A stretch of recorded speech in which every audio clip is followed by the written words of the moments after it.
Enfin, tout est fini pour Vital Kamerhe. Tshisekedi vient de décider, cette fois-ci, la démission ou rien de Vital Kamerhe. Qu'est-ce qui se passe à Imboka Congo? Na minute yo, tozali mardi, toali pourquoi Makambo changé, Vital Kamerhe a corrompre à hauteur de 4 millions le juge de la Cour constitutionnelle. Les preuves tangibles ont été apportées chez Tata Mokonzi Ekolo depuis son retour à Luanda. Tshisekedi vient de sacrifier Vital Kamerhe, divorce consommé. En plus de cela, Kamerhe a sali chantage na Tata Mokonzi Ekolo. Yakole bisaye été ce qui a zali na commission oyo ya ali kotia en place te moyen makambwane le kaizate parce que c'est lui le président de l'Assemblée nationale. Et plus grave encore, à il faut supporter bande kona bango ba terroriste ya loba que le M23 ce sont nos frères pour ba fongoler la bango ba banque centrale na niveau ya Bukavu na niveau ya Goma. Et cette fois-ci, Fati n'a pas pu supporter cela et il a demandé la démission et il a instruit à Samuel Bemba, l'actuel ministre de la Justice, qui remplace Constant Moutamba, Yako Fongola, une procédure de poursuite en urgence contre le Kaningi Diking, le vieux caméléon. Voilà ce que je vous apporte dans les détails. Vous seront étalés tout de suite là sur votre chaîne de père et de mère. Yango wana déjà bo aimé vidéo, bo partager émission. Vital Kamerhe ne plus Banamboka Congo, de révélation sur révélation. Bisomo koto bandaki komituna. Est-ce que Vital Kamerhe a tché Tshisekedi na molangité?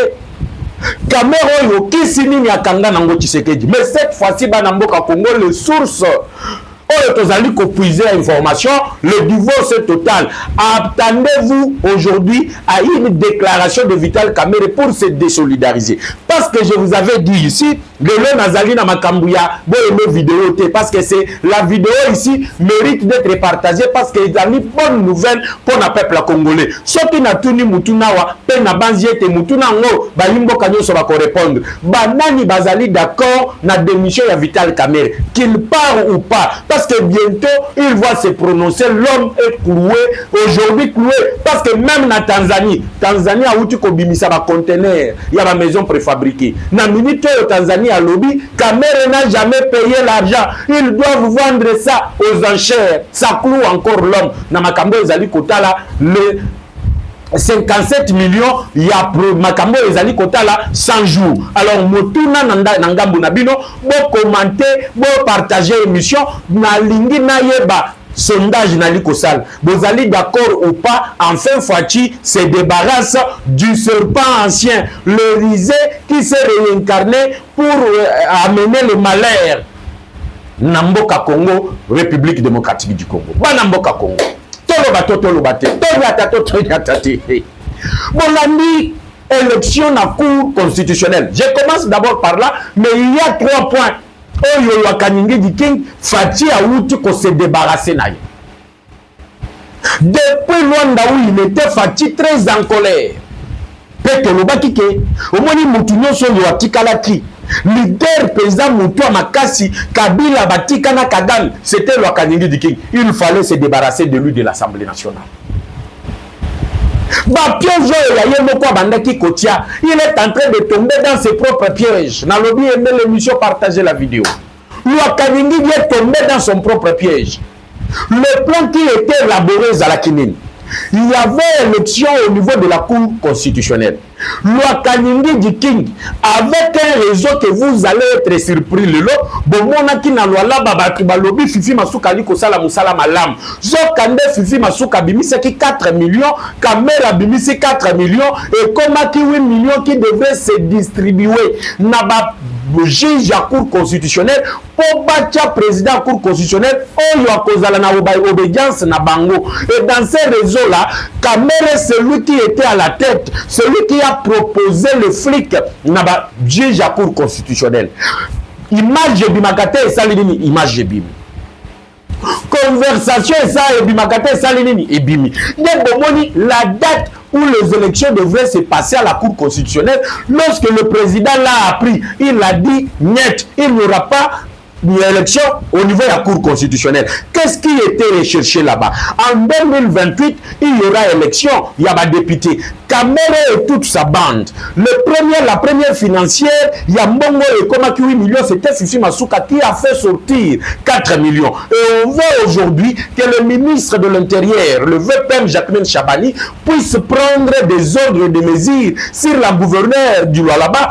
On était à Kolosi. On a vu tous les manœuvres que cette dame t'a applaudi à l'Ikosal. Mais au regard, il y a Makambo Tomoni na Kolosi. Au regard de minéraux et aussi de revenus, les alliés Kokota na Lualaba, au vu aussi de ce qui a été réalisé. Banamboka Congo, il y a le jour et la nuit. Il y a détournement. Le Siko Bazo Lukanini va contrôler la Cour constitutionnelle pour bloquer le changement de la Constitution. Et vous comprendrez que depuis Fatia Lobela Makamba changement de Constitution, loi Kaningi di King a tekala kolobela yangote. Et pour bloquer cette histoire de changement de Constitution, parce que Baimbo Katou Bayebi que ceux qui ont signé accord au Rwanda au Longwa, il y aura dialogue en interne. Et le dialogue en interne, Boyebi déjà que Fatia a exclure Katumbi, a exclure Kabila, a exclure Nanga. Et il a imposé aux tout autres qui veulent participer au dialogue, il y a condamné l'agression rwandaise, il y a koloba publiquement que Bazali ko condamné le Rwanda. Et il a exclu également à Mbongo Fulgence Mouteba, Benga donation Cholé, il les a écartés. Maintenant, Kamere voit qu'il y a un seul issue pour bloquer le changement de la Constitution, c'est d'avoir la présidence au niveau de la Cour constitutionnelle. C'est ainsi que Bakendaki dans le système de corruption. L'élection au niveau de la Cour constitutionnelle a été reportée sur décision du magistrat suprême Félix Antoine Tshisekedi Tshilombo. Et il a dit base de la team Kola Ozonga na voyage à Luanda. Et depuis son retour, Fachi na minute depuis quelques heures, il vient de prendre une décision qui cloue le Kaningi di Kengi Caméléon. Le malheur est en train de s'abattre sur le vieux, il est en train de se demander comment est-ce qu'il a été mis à nez. Nalobaki les réseaux de Kabila Kagame, Tokobi Misango Libanda. Congo. Vous allez comprendre que Kamere a quoi et il est tombé maintenant pour du bon. Et nous allons exercer la pression sur la procédure au niveau de la Cour de cassation. Toyebi que Mouto Azali Kuna a coquille qu'on livrait Kamere parce que Baye Bani, ba secret Kamere Azanango, vont de paix Azana ba secret ya Kamere. Et chacun doit Bangomi Balé Bazali qu'on se protéger parce qu'ils avaient créé un réseau triangulaire de Kabila pour se protéger. Il y a des députés, il y a des magistrats et il y a ceux qui sont dans des services de sécurité. Voilà pourquoi aujourd'hui, Essengo Ezali Makasi. Essengo Ezali Makasi Banamboka Congo. Je suis dans la joie d'apprendre que le vieux vient de tomber dans la corruption, pris la main dans le sac. Plus grave encore, problème est qu'il y a bloqué le changement de constitution parce que le président de la Cour constitutionnelle Azali Bongo, président du Conseil supérieur de la magistrature. Vous pouvez faire toutes les démarches, mais pour la constitution, on a approuvé les démarches, il faut Utakuna. La première des choses. La deuxième des choses, ils veulent avoir le président de la République dans leur poche pour lui faire pression parce que Bayebi que le président de la Cour constitutionnelle, c'est lui qui va juger l'ancien président Joseph Kabila. Et comme celui qui va juger Kabila, il faut Zalamoutia obédience na bango. Est-ce que vous allez comprendre Ngai Malamu Bisika Bouzouad? Yango na lobby, ceux qui aiment la vidéo, continuez à aimer la vidéo, vous s'abonnez massivement, les nouvelles s'accumulent et nous sommes là que pour vous informer. On est là pour vous dire que la vérité. Bayebi déjà que Samuel Bemba Oyo Fatia Lobi, il faut accélérer la poursuite menée contre M. Joseph Kabila. Les poursuites là, Bayebi qu'il sera jugé par la Cour constitutionnelle. Comme il y avait élection, il faut placer le président qui est à leur obédience. Oya Osala a été à rejeter à Olobake Makambo Bazali ko reproché à Joseph Kabila et Zali irrecevable et infondé. Et le lot, le Kaningi du King dans ses stratégies stratégie de protéger son maître qu'il avait choisi et qu'il nous a jamais dit pourquoi il a quitté Joseph Kabila. Le lot, il vient de tomber et le dernier espoir de Kabila est en train de partir. Yemoko Kabila lobby à Koti Boutou dans la ville de Bukavu, il a été attaqué, son cortège a été attaqué par le Wazalendo. Là également, je vais revenir là-dessus parce qu'il a fait l'aller-retour à Meki Kokota, le cortège attaqué de Dupont-Tété attaqué par le Wazalendo, basali retour, bazongi na Rwanda parce que bazalaki na Gomate. Kabila outi Gomate, azalaki na Rwanda. Il est là où il transitait en venant de Nairobi, bisika outaki na Maria Jale Kinaye, wana déjà kendaki Rwanda, ate kosenga na Joao Lorenzo, il a rencontre avec Tshisekedi, pote azonga na oyo na lukobenga la scène politique congolaise. Parce que Kabila est mis dehors, pas moyen de revenir dedans. C'est ainsi que Bao Balandakanga matin, midi, soir, je vous avais expliqué le plan utilisé par Fayoulou, les catholiques, les occidentaux et d'autres présidents de pays voisins pour ramener Joseph Kabila en interne à la scène politique. Et c'était un moyen de faire la pression sur l'actuel président de la République tout en sachant que tout Congolais avait peur de Joseph Kabila. Mais ils se sont rendus compte que les Congolais aujourd'hui n'ont plus peur de Joseph Kabila. Ba Congolais lelo bali komona lisusu Chinarambu te. Chinarambu ali kobangisa lisusu mutute. Ba namboka Congo na vous continuez à aimer la vidéo, vous continuez à partager l'émission parce que awa nde bisika bazuba problème. Bayimboka Congo. Et comme la Cour constitutionnelle, Mekatina Kamuleta, corrompre atika masolo ya Matata Mponyo, moni Kamuleta telemeni bango akeina bango tina suka. Condamner Matata, même si Matata est porté disparu, et je l'avais dit, j'étais le premier communicateur à le dire, que Matata, pendant qu'on le condamnait, l'homme n'était plus à Kinshasa, il avait pris la poutre d'escampette. Je vous avais donné même l'itinéraire que Matata avait pris pour fuir. Et j'avais dénoncé à l'époque la gestion de nos frontières, la gestion de la direction générale de migration. Je vous avais dit que le Rwanda, ça qui est pas la Joseph Kabila, la gestion de nos frontières.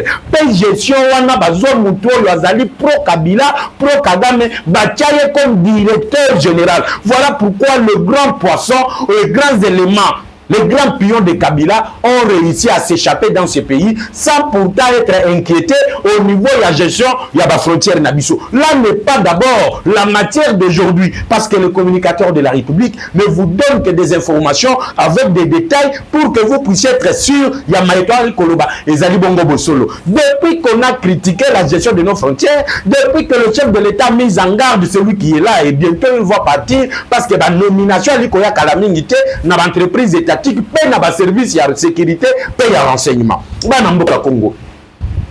Et comme ba réussi ça qui peut na corrompre Kamuleta, il fallait que na date wana badia tout en œuvre. Et l'homme qui a tout organisé pour contacter ces juges-là, c'était le vieux caméléon Lwakaningiji. L'argent était déboursé à hauteur de 8 millions. Et on proposait à chaque juge de la Cour constitutionnelle la somme d'1 million, plus ou moins. Donc, ce qui me les Ali Mouké, c'est 1 million. À chaque juge.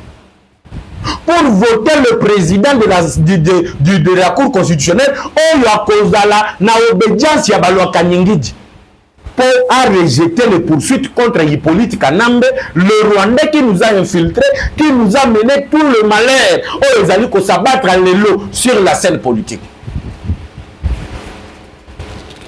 Il pensait dans ses habitudes qu'il allait passer, même ils allaient Eleki. Ils ont candé cette fois-ci, Dieu l'a livré entre les mains de Félix Antoine Tshisekedi Tshilombo. Banamboka Congo. La première des choses, c'était de bloquer le changement de la Constitution. La deuxième chose, c'était d'avoir un président à la Cour constitutionnelle. Lorsqu'il y aura élection en 2028, il fallait babimisa na regroupement na bango wana ya batraître, ba député et belé. Même si tu sais que ya kozala na 2 ans, otozali kobenga ya transition, il faut bango ba la majoritaire pour contrôler et mettre la pression sur Tshisekedi. C'était le troisième objectif. lelo ekoyaka na mai te esali nini ekoyi na mai. Dieu est bon. Lorsque Dieu est à vos côtés, ce qui zambali na yo na lobi bien, ata Satan a utili felo, atelemi asali manso yo ya koki kosala et aussi mbaka kakate. Tala lelo ndenge bulu kubulu yeke kote li bango. Bango na ba fifi masuka qui pouvait s'imaginer que dans ce réseau de financement, bongo uta pe pa ya fifi masuka qu'on a applaudi na construction ya Lualaba au niveau ya Kolosi. Le même Vital Kamerhe, dans les missions qui lui ont été données, offertes, est-ce que tu peux m'assurer que tu as aimé la vidéo? Peux-tu m'assurer que tu as partagé l'émission? Peux-tu m'assurer d'ailleurs que tu as commenté l'émission? Le Bonne Nouvelle vient de s'abattre ce soir. Et donc, une soirée de bénédiction, une soirée d'allégresse, une soirée que tous les Congolais doivent être dans la joie. Moi-même, je suis le premier d'être dans la joie, de vous dire que ma solo est changé. Mathieu Balouki, si c'est comme neuf, Manioko Bachela qui dit son amai, to sombeli angonguba, to komi kolia, to kota la bango nelongi, bango bapandi kokoya makale kale. Ils sont en train de cribiter na minute en train de partir en enfer parce que le Congo ne tombera jamais. Tshisekedi, c'est un élu de Dieu, c'est un envoyé de Dieu pour sauver la République démocratique du Congo. Nali koni tuna, malgré ba complot nous sur le bossali contre yé, wali ko continuer pena kosala. Vous ne vous posez même pas de questions pourquoi depuis Bobandaki pendant depuis premier mandat, til lelo makambo yo bochaki en place ali ko simbati. Et ce qui a choqué le monde, c'est de voir que Kamerhe veut travailler avec le prêtre de l'église catholique. Oh, on a l'obaki.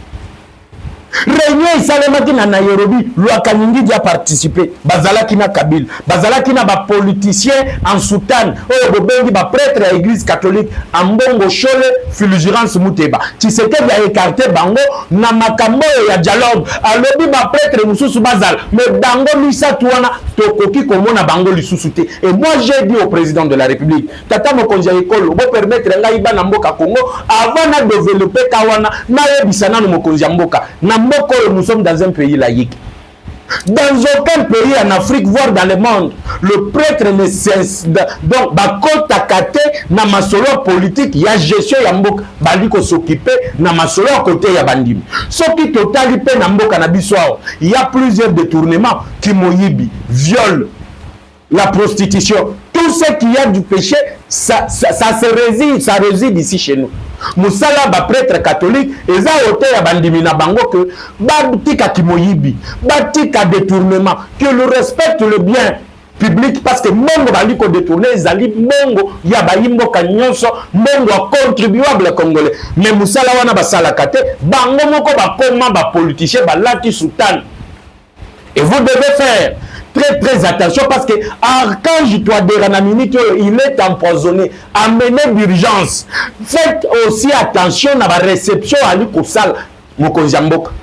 Batouana na balingaka yo te oyebi bien ke ya mbongo aloba ke bazali koluka lolenga nini bakobimisa yo na pouvoir mais na nzela ya kimia. Donc ces gens veulent te faire partir du pouvoir.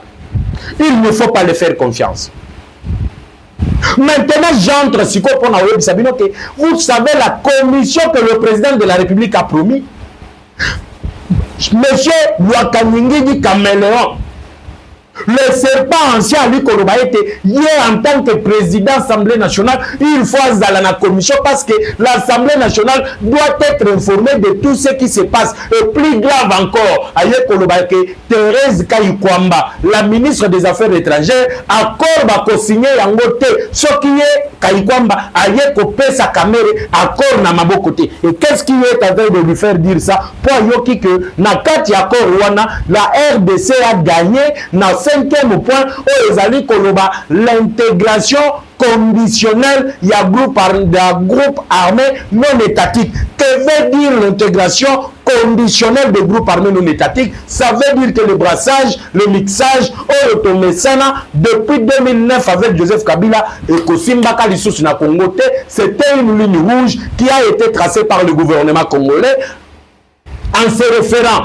à la déclaration ou soit à la recommandation signée sous la présidence de Mbosso à l'Assemblée nationale. Oh, bah, pesa qui n'a gouvernement balobaki. Cette fois-ci, plus question, il y a brassage et mixage. Et Kamere a cherché, coûte que coûte, il y a Kolongo la recommandation et Simba quitté dans l'Assemblée nationale. Cette fois-ci, Ali Koya a pression sur la ministre des Affaires étrangères. Encore une fois, il y a qui est Vital Kamerhe dans ces pays. D'ailleurs, Bazali représentation, il y a peuple. Ils doivent faire ce que le peuple pense. Ils doivent faire ce que le peuple Bazali Koyo Bisabango Basal. Le peuple n'est pas là pour voir un Vital Kamerhe burundais de son origine, un étudiant qui est venu au Congo parce qu'à l'époque, du côté Nabango, Masolo Ezalaki qui est côté. Ayaki Kotanga Ao, comme étudiant.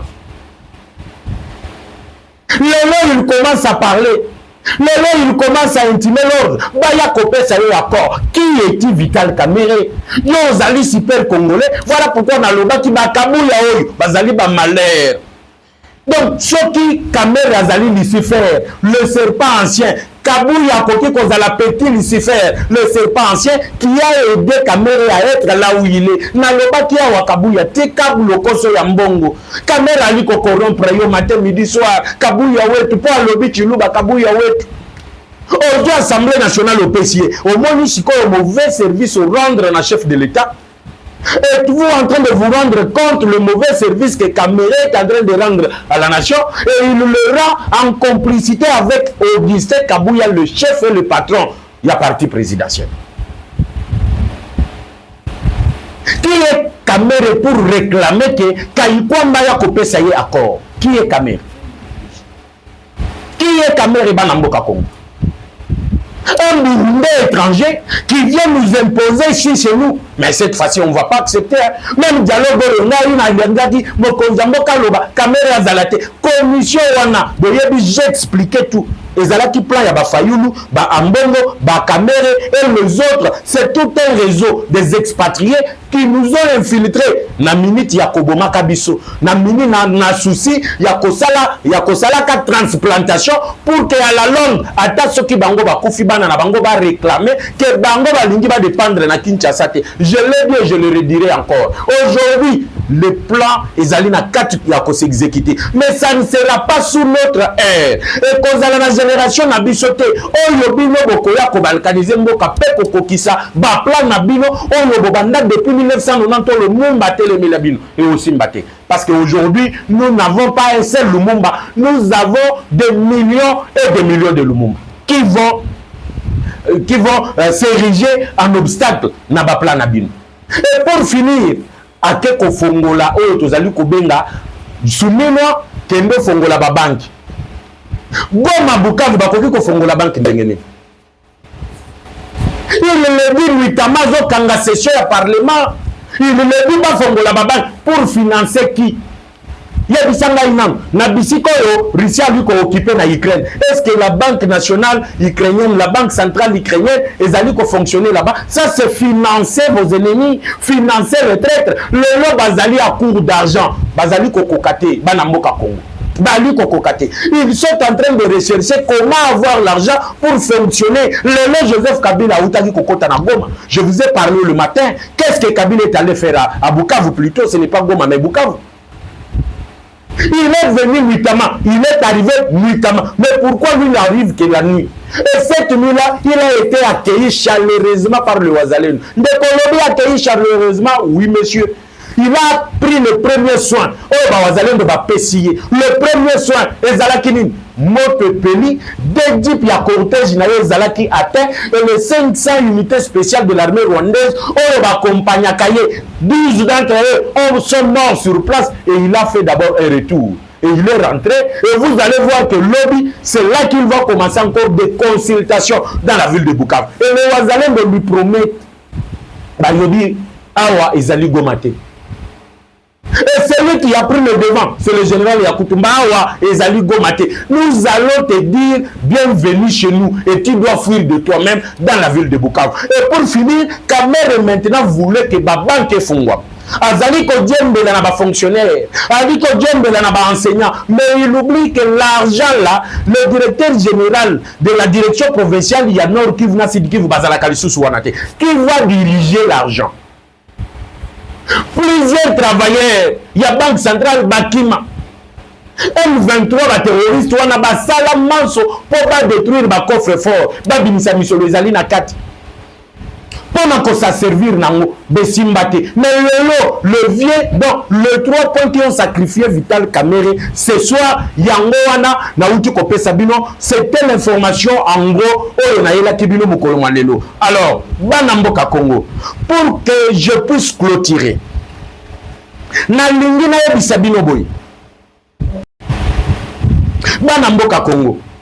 Na lingi na loba na bino boye bino batu bozali kolanda ngai bipai nyonso, vous êtes éparpillés dans le monde, c'est votre fils, c'est votre frère, c'est votre petit frère, c'est votre ami.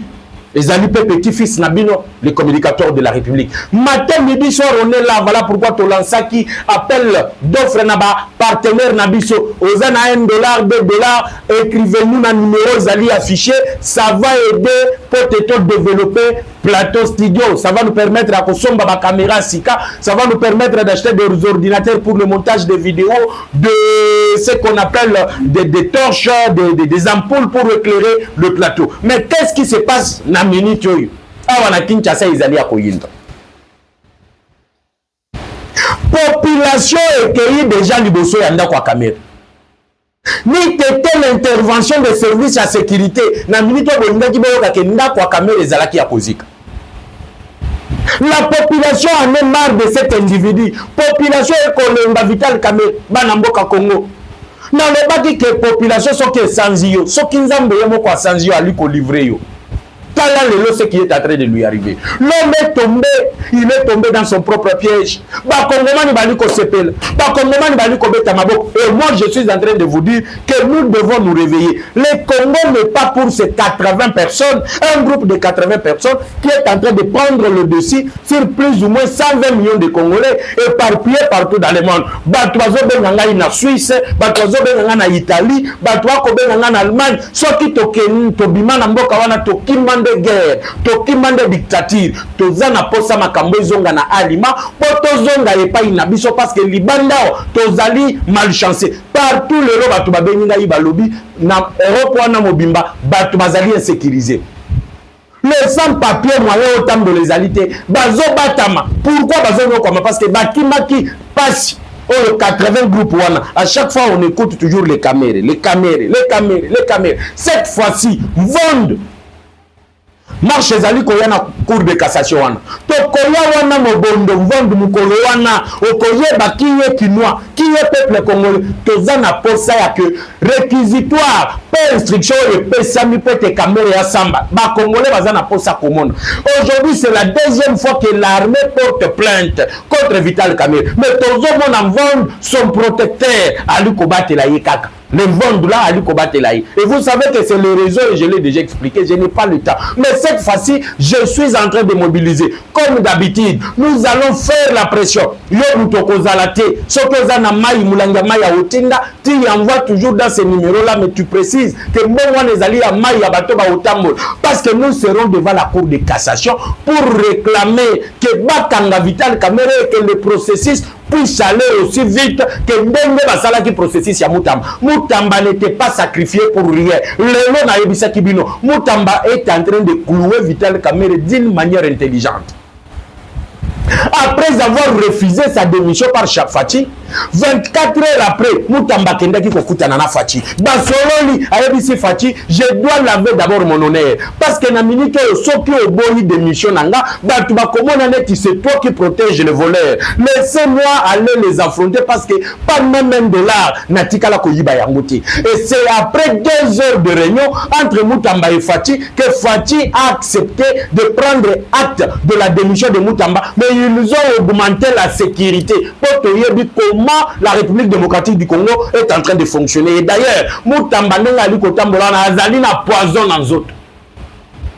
Donc Moutamba Zotambola wana il est empoisonné dans autres na poison Izali. Banani Bachela qui est poison le même personne depuis qu'il était ministre de la Justice, il a été empoisonné et vous savez qu'il était parti se faire soigner à l'extérieur du pays. Ils n'ont pas réussi. Basala qui clique na bango wana avec les caméras et les autres. Pourquoi? Parce que moi nawana a été touché na ba intouchable. Et lelo nazo bisabino ba yimbo ka Congo, le quinoa, la marche, je vais vous donner la date bientôt là Tokotambola.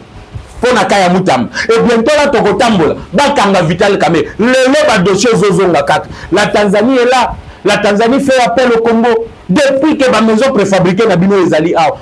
Zokande, le vieux caméléon, le serpent ancien, assis à Liambongo il y a 100 jours. Ba maison préfabriquée ezali na port na Tanzanie 4 ans ba yimboka Congo ba bongo ba biloko ezakuna ba preuve aboye bozo ba mutu wana bozuye bo pesier assemblée nationale non so wana nani monsieur Kabuya c'est lui qui a tout fait le koso mbongo kozo pouvoir mobola. Vous avez sacrifié toute une génération, mais biso toza ba Lumumba. Au moni Moutamba ninga zalaki wana zalaki Lumumba au sein du gouvernement. Mais ba Lumumba baza aujourd'hui 200 octobre bata 1 million, 2 millions, 3 millions. Comment vous allez tous nous corrompre? Toza wana tokote le milabino. Toza wana tokote le milabino. Et cette fois-ci chacun doit répondre de ses actes. Banamboka Congo. Toko permettre na mutuata mokote ya kosakana na mboko. Le Congo c'est le seul bien commun que nous avons tous. Et nous devons avoir le courage de dire que awa ezali mabe, ce que ezali mabe, ya koloba pe que awa ezali malam, ce que ezali malam. Ce que ali ko banga ke bakonzi bako kangayo, vous êtes en train de sacrifier votre futur et le futur de vos enfants. Voilà pourquoi nous avons pris la décision d'être toujours là, matin, midi, soir, parce que la Constitution, Mboka et Constitution Nabiso Aliko Pesa, Ndingisa Naba Congolais, d'être informés sur tout ce qui se passe en République démocratique du Congo. Que la paix quitte nos esprits et que Dieu bénisse la République démocratique du Congo. On se retrouve tout à l'heure sur la même chaîne avec le même plaisir. Ciao. Bana Mboka Congo. Vous êtes éparpillés dans le monde. C'est votre fils, c'est votre frère, c'est votre petit frère, c'est votre ami. Les amis petit-fils Nabino, le communicateur de la République. Matin, midi, soir, on est là. Voilà pourquoi Tolansa qui appelle d'offres Naba, partenaire Nabiso. Aux ans à $1, $2, écrivez-nous un numéro Zali affiché. Ça va aider pour te développer plateau studio. Ça va nous permettre à consommer ma caméra Sika. Ça va nous permettre d'acheter des ordinateurs pour le montage des vidéos, de ce qu'on appelle des torches, des ampoules pour éclairer le plateau. Mais qu'est-ce qui se passe na minute yoyo? Awa na Kinshasa izali ya koyinda. Population écueillie déjà liboso ya ndako ya Kamerhe. Ni tete l'intervention des services à sécurité na minute yoyo ndaki boyoka ke ndako ya Kamerhe ezalaki ya kozika. La population en est marre de cet individu. Population ekolemba Vital Kamerhe bana mboka Congo. Na lobaki ke population soki esanzi yo, soki nzambe ye moko asanzi yo ali ko livrer yo. Voilà ce qui est en train de lui arriver. L'homme est tombé, il est tombé dans son propre piège. Et moi, je suis en train de vous dire que nous devons nous réveiller. Le Congo n'est pas pour ces 80 personnes, un groupe de 80 personnes qui est en train de prendre le dessus sur plus ou moins 120 millions de Congolais éparpillés partout dans le monde. Batoazo benanga en Suisse, Batoazo benanga en Italie, Batoako benanga en Allemagne, ceux qui token tobima na mboka wana tokimande guerre, tokimande dictature, tozana posa makambo zonga na alima, potozonga epai na biso parce que libanda tozali malchanceux. Partout le batu babeninga ibalobi na Europe wana mobimba batu bazali insécurisé. Les sans-papiers moyens autant de les alités, bazo batama. Pourquoi bazo nokoma? Parce que bakimaki passe au 80 groupes wana. À chaque fois on écoute toujours les caméras. Cette fois-ci, vendent marche ezali koyana cour de cassation wana tokoya wana mobondo mvondu mukolo wana okoyeba kiye kinwa kiye peuple congolais toza na posa ya que réquisitoire pe instruction et pesami pete kamere ya samba ba congolais baza na posa komona. Aujourd'hui c'est la deuxième fois que l'armée porte plainte contre Vital Kamerhe, mais tozo mona mvondu son protecteur ali kobatela ye kaka. Les ventes là, Ali Kobatelaï. Et vous savez que c'est le réseau, et je l'ai déjà expliqué, je n'ai pas le temps. Mais cette fois-ci, je suis en train de mobiliser. Comme d'habitude, nous allons faire la pression. Yo Mutokozalate, Sokozana Maï, Moulanga Maï, Otinda, tu envoies toujours dans ces numéros-là, mais tu précises que moi, les alliés à Maï, à Batoba, Otambo. Parce que nous serons devant la Cour de cassation pour réclamer que Bakanga Vital Kamerhe et que le processus puisse aller aussi vite que Ndenge Basala qui processus ya Mutamba. Mutamba n'était pas sacrifié pour rien. Lelo na yebisa kibino. Mutamba est en train de clouer Vital Kamerhe d'une manière intelligente. Après avoir refusé sa démission par Fati, 24 heures après, Mutamba Kendaki kokutana na Fati. Basololi ayebisi Fati, je dois laver d'abord mon honneur parce que na minute soki oboni démission nanga, batu bakomona neti c'est toi qui protège les voleurs. Laissez-moi aller les affronter parce que pas même $1 natikala koyiba yangote. Et c'est après 2 heures de réunion entre Mutamba et Fati que Fati a accepté de prendre acte de la démission de Mutamba. Mais ils ont augmenté la sécurité pour te dire comment la République démocratique du Congo est en train de fonctionner. Et d'ailleurs, Mutamba n'engali kotambola na azali na poison dans autres. Donc Mutamba zotambola wana il est empoisonné dans autres na poison izali. Banani bachela qui poison le même personne depuis qu'il était ministre de la Justice, il a été empoisonné et vous savez qu'il était parti se faire soigner à l'extérieur du pays. Ils n'ont pas réussi. Basala qui clique na bango wana avec les caméras et les autres. Pourquoi? Parce que moi nawana a été touché na ba intouchable. Et lelo nazo bisabino ba yimbo ka Congo, le Quinois, la marche, je vais vous donner la date bientôt là tokotambola. Pona kaya Mutamba. Et bientôt là tokotambola. Ba kanga Vital Kamerhe. Lelo ba dossier zozonga 4. La Tanzanie est là. La Tanzanie fait appel au Congo depuis que ba maison préfabriquée na bino ezali aw. Zokande le vieux caméléon le serpent ancien. Assis ali ambongo ya 100 jours. La maison préfabriquée ezali na port na Tanzanie 4 ans ba yimboka Congo ba bongo ba biloko ezakona ba preuve ba boye bozoyo ba mutu wana bozuye bo pesier assemblée nationale non so wana nani monsieur Kabuya c'est lui qui a tout fait le Kosambongo kozwa pouvoir mobola. Vous avez sacrifié toute une génération, mais Bishop Ozaba Lumumba, au moni Mutamba Ninga Zalaki, on a Zalaki Lumumba au sein du gouvernement. Mais Lumumba aujourd'hui, 200 octobre, 1 million, 2 millions, 3 millions. Comment vous allez tous nous corrompre? Tozawana Tokote les Milabino. Et cette fois-ci, chacun doit répondre de ses actes. Banamboka Congo. Toko permettre na mutuata mokote ya kosakana na mboko. Le Congo, c'est le seul bien commun que nous avons tous. Et nous devons avoir le courage de dire que awa ezali mabe, so que ezali mabe, ya koloba pe que awa ezali malam, so que ezali malam. So que ali ko banga ke bakonzi bako kangayo, vous êtes en train de sacrifier votre futur et le futur de vos enfants. Voilà pourquoi nous avons pris la décision d'être toujours là, matin, midi, soir, parce que la constitution, Mboka et constitution Nabiswa Liko Pesa, Ndingisa Naba Congolais, d'être informés sur tout ce qui se passe en République démocratique du Congo. Que la paix quitte nos esprits et que Dieu bénisse la République démocratique du Congo. On se retrouve tout à l'heure sur la même chaîne avec le même plaisir. Ciao.